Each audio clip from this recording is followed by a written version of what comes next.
Welcome back to Two Hearts, where stories are weaved to explore the beauty of diverse cultures and the depths of human connection. Sometimes trust, tension, and temptation can lead to a powder keg of unavoidable actions and inevitable consequences. When the professional facade cracks, is it best to address the blurred lines between collaboration and deep-seated feelings, or consider whether or not any of it even matters at all? Follow Agent Beckham and Sparks down a treacherous path of chemistry, high-stakes gamesmanship, vulnerability, and sacrifice. Please enjoy Heartbeats in Harm's Way. And as always, don't forget to like, comment, and subscribe so that more members of our community can continue to find content like this. In the dimly lit conference room, Celeste Sparks sat across from Jared Beckham, her eyes locked onto his as if he were the only person in the room. The air was thick with tension, not just from the classified debriefing, but from the unspoken words that hung between them. They'd been arguing about their last assignment, and Celeste was annoyed that although things had worked out, Jared's gung-ho style of law enforcement was not only risky, but often put a target on his and, by extension, her back. And while it went without saying that she trusted Jared more than anyone in the world, they weren't getting any younger, and in their line of work, brain was just as important as brawn. The pair had been partners for 5 years, their bond forged in the fires of countless missions and the shared understanding of the dangers they faced. The chemistry between them was undeniable and complementary, but lately, Celeste was noticing things about Jared that she shouldn't be. Maybe that is why this particular disagreement felt so personal. He'd brushed off her concerns, and she'd been ready to draw blood. That had never been her response to him, even when he deserved it. Staring her down now, Celeste's heart raced, her pulse echoing in her ears as she tried to focus on the task at hand and ignore the constant hum of electricity that threatened to singe her. Sparks, Beckham, great work on the last op. Their supervisor, Agent Miller, began, his voice cutting through the silence. As their peers clapped and slapped them on the backs good-naturedly, Agent Carl Fontana, a seasoned but often inappropriate colleague, leaned over to Celeste. "Hey, Sparks, did you finally find a dress that doesn't make you look like a Boy Scout?" He was referencing one of the recent disguises she'd been made to wear while undercover as a part of a sting to bring down a ring of wealthy men with geopolitical ties, whose proclivities centered around adolescent humans who did not yet understand the concept of consent. Hearing the jibe, Jared's expression darkened, and before Celeste could react, he interjected with a quick turn and a finger directly to the man's face. "Fontana, watch your mouth. I want to believe that we are all professionals here, but you always prove me wrong by consistently speaking from your rectum and not your brain." Fontana raised his hands in mock surrender, a smirk still playing on his lips. "Just kidding, man. No need to get your panties in a twist." The room fell into an uncomfortable silence, everyone exchanging wary glances. Celeste could feel the heat rising in her cheeks, but she kept her composure, her eyes shooting toward Jared before looking away. The tension between them was already palpable, a mix of anger and something deeper, something that had been building for months. This exchange was certainly not helping things. "Actually, Fontana, if you'd worry less about my attire and more about using the jojoba oil I recommended to fill in those naked patches in your beard, then you'd actually look like a man that Bates might finally agree to date." Hard pass. Agent Regina Bates did not miss a beat, as she and Celeste shared a knowing look. The room descended into raucous laughter, and although he looked annoyed by the distractions, even their boss attempted to school the smirk breaking free from his stoic face. Once Agent Miller had provided all the necessary updates for their week and ended the meeting, the team filed out of the conference room, but Jared lingered by the exit until only he and Carl remained in the space. If you want to sleep with Sparks so bad, maybe say that and stop insulting her like a third grader on the playground at recess. Jared mumbled low enough for only Fontana to hear. What? Not with the hard-on that you have for her. I'd be asking for a bullet between the eyes, Fontana retorted, half laughing, half serious. Well then, keep my partner's name out of your mouth. Easy, Jared stated simply as he patted the man's chest a little harder than was necessary before walking away. Later that morning, after receiving their brief, as well as the notice of some operational security details for some swanky party they'd been wrangled into participating in, Celeste and Jared found themselves in a quiet corner of a nearby cafe, the frenzy of the city fading into the background. Celeste took a bite of her sandwich, her eyes meeting Jared's across the table. "Things are getting crazy out there," she said, her voice barely above a whisper. "Is this about this morning?" Jared asked contemplatively, just before annihilating half of his own sandwich in one bite. "No," she lied. Jared leaned back in his chair, his gaze intense. "Then what do you mean?" Celeste shrugged, a hint of a smile on her lips. "I mean, do you ever think about what it would be like to do something different? Something that doesn't involve constantly looking over your shoulder?" Jared's expression softened and he chuckled. "Like what? Becoming a librarian?" Celeste laughed, the sound warm and genuine. "Maybe. Or a baker. I've always wanted to try my hand at making croissants." Jared's eyes sparkled with amusement. "You? A baker? I can't see it." "Oh, really?" Celeste challenged, her tone playful. "That's probably because you are the ultimate hater," she retorted, and they both laughed. "Anyway, what would you do? Open a bookstore?" "Nah," Jared replied, his voice low and thoughtful. "I'd probably just end up doing what I'm doing now, but with a little less danger." "Mall cop?" she clarified curiously. "Now who's the hater?" he asked, and they laughed again. As their mirth slowly dissolved, Celeste's smile faded slightly and was replaced by a look of understanding. "No, you're right. I think we're both too far gone to be trying our hands at a run-of-the-mill occupation." Jared reached across the table, his fingers brushing against hers for a moment before pulling back. "Maybe. But every once in a while, I do wonder if we're missing out on something." The ECOWAS state dinner was a whirlwind of elegance and intrigue. Celeste arrived in a strapless turquoise mermaid gown, her hair pressed silky straight and framing her face. Jared, in an elegant tuxedo, was rendered speechless as he watched her descend the stairs. She was a vision, her eyes sparkling with mischief as she approached him.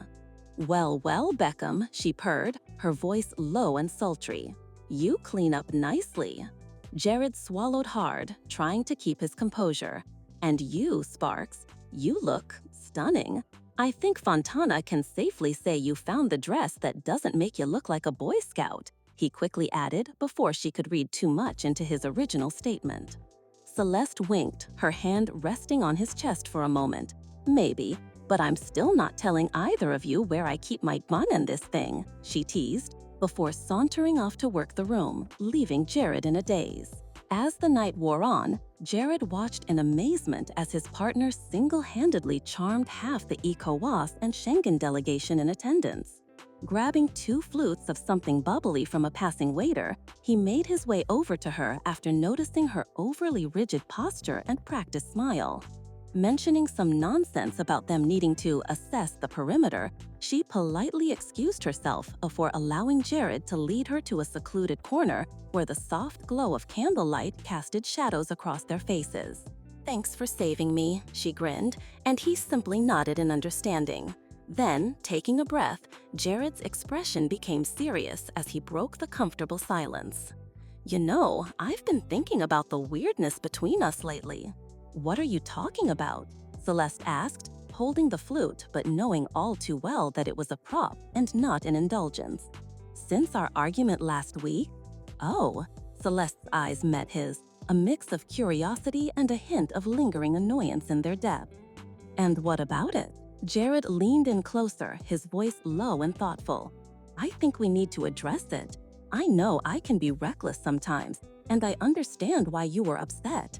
But I also believe that my approach has kept us from needing a toe tag more than once." Celeste sighed, her gaze flickering away for a moment before returning to him. I get that, Beckham, but it's not just about the danger. It's about the trust. When you go off half-cocked, it puts us both at risk, and it makes me question if you value my input. Jared nodded, his thumb gently brushing against her hand. I do value your input, Sparks, more than you know. But sometimes, in the heat of the moment, I let my instincts take over. I promise I'll work on that. Celeste's expression softened, but her eyes still held a spark of determination. I appreciate that, and I promise to trust your judgment more. But we need to find a balance. We're a team, and that means we need to watch each other's backs. Jared smiled, his eyes reflecting the warm light. Deal. As they stood there, the weight of their conversation hanging in the air, they both felt a sense of relief and something else. In the weeks that followed, the shift between Celeste and Jared was unmistakable. The tension that had been building between them began to dissipate, replaced by a sense of understanding and renewed respect. The line between their professional and personal lives remained blurred, but they knew they would always be committed to one another, whatever form that took. The director's office was a flurry of activity as they were briefed on their new assignment. Celeste and Jared sat side by side, their shoulders brushing as they listened intently. The mission was clear: infiltrate and dismantle Law Landers, a homegrown extremist organization in the Midwest. The group had been responsible for a series of rudimentary yet effective bombings and cyber attacks, targeting cultural hubs, government facilities, and critical infrastructure. Like so many before them, they were an entitled sort, with the supreme goal of destabilizing the country in its present form in order to establish a singular new order. Your cover will be a recently relocated married couple from back east, the director explained. Oh my gosh, we're just begging for a burning cross on our front lawn, Celeste mumbled, and Jared snickered loudly. Come again, Agent Sparks?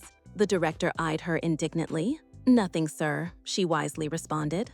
As I was saying, you'll move into a house in the suburbs, blend in and gather intel. Remember to be careful and remain vigilant. These people are dangerous, well-connected, and won't take too kindly to your, the director waved his hand between the two of them. Our progressive life choices in selecting a significant other, Jared offered smoothly, and Celeste rolled her eyes in amusement. Just ensure you two work on your cover story and make it ironclad. We can't afford any slip-ups or suspicions. You will check in with Agent Miller weekly with your status report, the director instructed. As they left the big boss's office, however, all joking ceased. Celeste turned to Jared, her expression serious. He's right. We do need to be careful. This is bigger than anything we've done before. Jared nodded, his eyes sincere, but his tone dismissive. We always do, Sparks. I've got your back and you've got mine. Simple as that. On the outskirts of a bustling westward city, thousands of miles from their daily creature comforts and the familiar, Celeste and Jared navigated the treacherous waters of their undercover identities as Mac and Cassie Smith. Closing in on their target with each passing day, they worked diligently while attempting not to draw too much attention to themselves. The strain between them that had begun weeks before over a strong difference of professional opinion was not as palpable as it had once been, but had still fused into something heady and undiagnosed. Normally tempered and casual, the dynamic between the partners was heightened due to the close quarters they were keeping, their always-on Oscar-worthy performance as the perfect married couple, and the knowledge that with constant and impending danger afoot, it was imperative that they maintain their covers. As one might expect, with such a tall order required of them, Celeste and Jared dug deep, yet often found themselves in near-compromising positions, all in the name of intelligence gathering. One such occurrence had been when they'd reluctantly agreed to attend a small welcome dinner party hosted by their nosy neighbor Shannon and her apathetic husband Wesley from across the street. Upon arriving, there'd actually been two other couples from the cul-de-sac there to break bread and interrogate their new neighbors. The initial questions had been innocuous enough, but had quickly diverted into what they did for a living and what had brought them to the literal middle of nowhere USA. Their responses hadn't been the problem. All of the preset answers given to the curious neighbors had been forthcoming enough to appear open and willing to make a genuine connection while still being concise enough to avoid their practiced lies snowballing out of control. What had been the problem was Jared's insistence in touching her throughout the night. It was true that they'd agreed to copious amounts of PDA during the dinner, but every time he reached for her hand, guided her by a hand at the small of her back, leaned in to whisper something in her ear, or caressed her leg under the table, Celeste felt as if she would combust on sight. "And how long have you been married?" Shannon asked, looking at them both with something like fascination in her eyes. 5 years, both Celeste and Jared answered, then looked at one another knowingly. To their spectators, however, the look was one of intoxicating, endearing love. 5 years and no kids? Mitch, Katie Gregory gasped in embarrassment. She and her husband, Mitch, lived 3 doors down from the partners. "It's okay, Katie," Celeste confirmed before continuing. "The truth is, with all the traveling that my husband does for work, we haven't really thought deeply about where we'd want to settle long-term to start a family. And what does your extended family think?" Kyle Cartman tossed out. His face, although not unfriendly, was an imperceptible mask. Celeste opened her mouth to offer their rehearsed response, but Jared quickly shifted the attention to himself, seeming to sense a distinctive undercurrent now flowing through the room. "What about?" he asked, as he deliberately raised the hand he joined with Celeste's under the table and brought it to his lips to kiss. "Well, about y'all being so far away from them," Virginia offered, clearly trying to avoid whatever messiness Kyle was trying to initiate. With an imperceptible nod, Jared indicated that it was okay. Reciting her lines to perfection, Celeste continued to engage the couples with the curated details of their pretend life, drawing them more deeply into their web. But as she spoke, Jared carefully watched Kyle for any changes in facial expression, exhibited displays of antipathy, or hints of doubt. The man was unreadable. "Right, honey?" Celeste beamed up at him. He'd had no idea what she was referring to, but he played along regardless. "Right, baby," he offered tenderly. She'd turned her head in expectation of seeing Jared nodding in agreement, but Celeste was instead met with the intense, Arctic blast of Jared's icy blue eyes. He stared at her as if he wanted to say something, but couldn't get it out. "Well, I must say, and don't take this the wrong way, but with all the touchy-feely vibes going on, I thought you two were newlyweds." "Ask Katie," Mitch pronounced, and everyone at the table agreed and laughed. "No offense taken," Jared smiled brightly, then turned to kiss Celeste directly on the mouth as evidence of his unoffended posture. Get a room," Mitch guffawed. Long after the sun had set and the Monday night football game had been called, each of the couples had said their goodbyes, with promises to make their rounds later in the week to help the Smiths further acclimate to the area. Walking back to their house, their bodies pressed close for both optics' sake as well as to whisper secrets and plan their next move. Slowly, the line between their professional and personal lives was becoming less and less discernible, and the chemistry that had always simmered between them threatened to boil over. Arriving back at the house, the two made quick work of showering and changing into their pajamas before immediately poring over the notes and pictures deposited on their coffee table.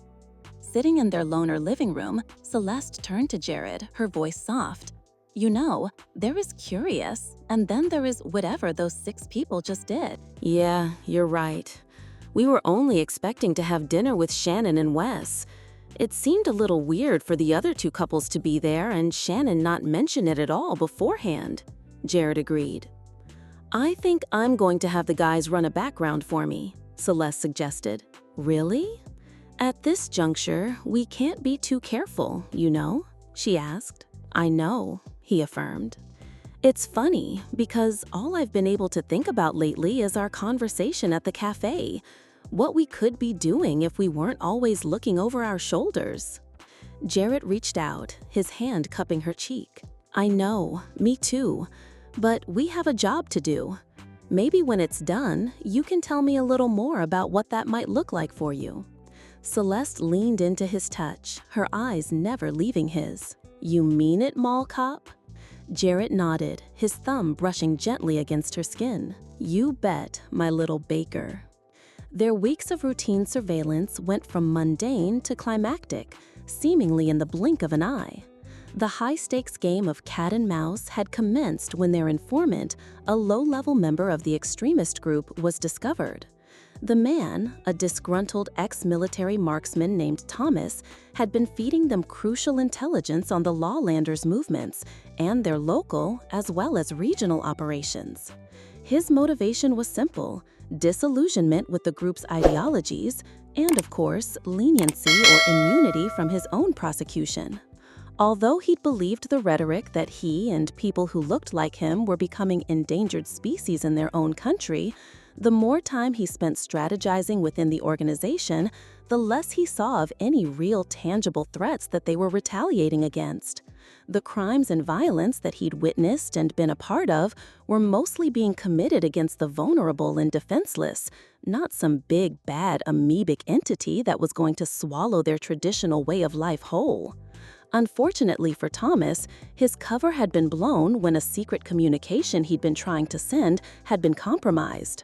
Not realizing his misstep until it was too late, he'd met with his brothers at a new location, deep within a nearby park reserve, where they brutally executed him, thereby leaving a trail of clues that led the CIA to their doorstep.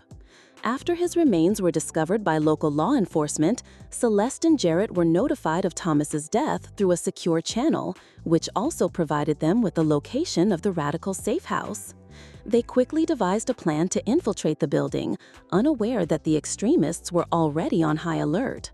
Also unbeknownst to the partners, the Lawlanders had intercepted a communication from their informant, revealing that the CIA was closing in. Armed with this knowledge, they set a trap for the feds, turning their safe house into a fortress of gunfire and chaos. Before making their way down the dark and rural dirt road, the pair had been clear about their operation: get into the safe house, find as much incriminating evidence as they could gather, and get out before being discovered. Based on what they retrieved would determine if and when the cavalry would be dispatched on these deviants. Camouflaged in dark tactical gear and hiding their vehicle in some dense brush about a mile from the location, Celeste and Jarrett made their stealthy approach on foot. Upon arriving at the safe house, they'd carefully circled the large, darkened building for evidence of activity. Seeing none, Jarrett attempted to enter through a well-worn side door. The moment he turned the knob, the night erupted with gunshots. The radicals, anticipating their arrival, had set up a perimeter of armed guards. Bullets whizzed past them as they took cover behind a nearby vehicle. Celeste, her heart pounding, assessed their options. "We need to get inside and take them down," she whispered, her voice steady despite the adrenaline coursing through her veins. Jared nodded, his eyes scanning the perimeter for any sign of a weak point. They managed to breach the perimeter, using the cover of darkness and their tactical expertise. However, their cover was blown as soon as they stepped inside. A hail of bullets greeted them, and they were forced to return fire. "I count 8 in total," Jared shouted over the loud blasts. "4 each then," Celeste shouted back as she triangulated in the direction of the incoming fire. Celeste's aim was true, and she managed to take down 2 of the radicals with immediacy. They traded fire with the assailants, felling one after another with patience and precision. 2, Jared whispered, once the sounds of gunshot had significantly lessened. He motioned for her to flank the corridor where the bombardment had begun. Taking the opposite position, the pair stalked quietly, predatorily, after their remaining prey. He'd seen the flicker in his periphery and immediately knew they were in trouble.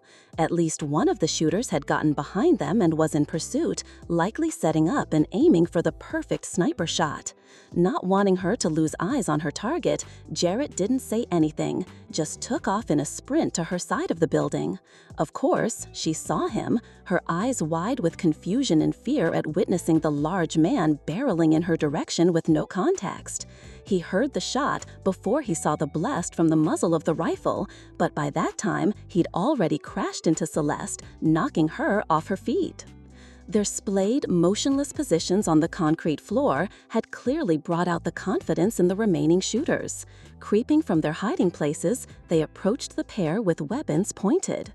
"I told you they was feds. Folks that live like that don't come to these parts to experience the American dream," a voice spat coldly. Right, that's what New York and California are for now, a more sinister voice agreed. A disgrace. Tom and this one betraying their own kind. As the two shooters moved closer, one leaned down to turn Celeste onto her back. I guess I get the appeal, though. The lips on this one look like she could. That was the last thing he uttered before two shots and then a third rang out in quick succession. Celeste's eyes snapped open and she swung her gun hand in the direction of the gunfire. Seeing the smoke rising from the barrel of Jared's weapon, she clearly processed that he had made quick work of the two extremists and lowered hers. Rising slowly from the ground and assessing the two incapacitated men, Celeste gasped with recognition. "Beckham, isn't this Kyle?" she asked, a chill running down her spine at what she just heard the two men saying.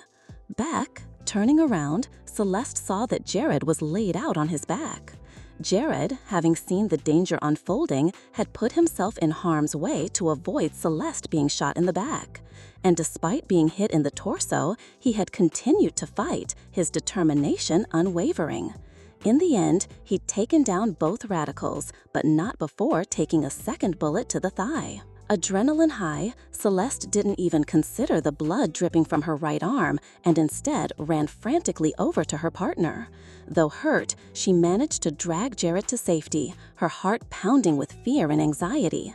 As she cradled him in her arms, she felt a surge of emotion unlike anything she'd ever experienced. "No, no, no," she lamented quietly, while quickly turning her tactical shirt into a tourniquet to staunch the bleeding she could see originating from her shoulder. Turning back to Jared, she identified every place on his body where blood soaked through his clothing. In a moment of raw vulnerability, she sobbed openly as she worked to stabilize the man whose back she swore to always have. "Jared, please." Her voice was full of anguish at the sight of his still frame. Holding him while carefully assessing his injuries, Celeste ardently pleaded with God to keep her from losing it and to save Jared's life. "Jared, don't you dare die on me," she growled, her voice thick with anger and desperation. "I'm in love with you, you idiot. Do you hear me? You're not allowed to leave me." Appearing as if it had taken great effort to do so, Jared's eyes fluttered open, a weak smile playing on his lips. Hey, there you are. Hold on for me, okay?" She almost came undone at seeing his bright blue eyes opened and focused intently on her. "Celeste? Shh, it's okay. Don't try to.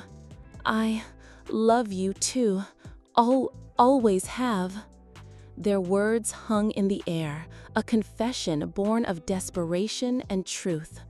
Jared's reply was a shock, and the last thing Celeste heard as her vision blurred and her lids became too heavy to keep open.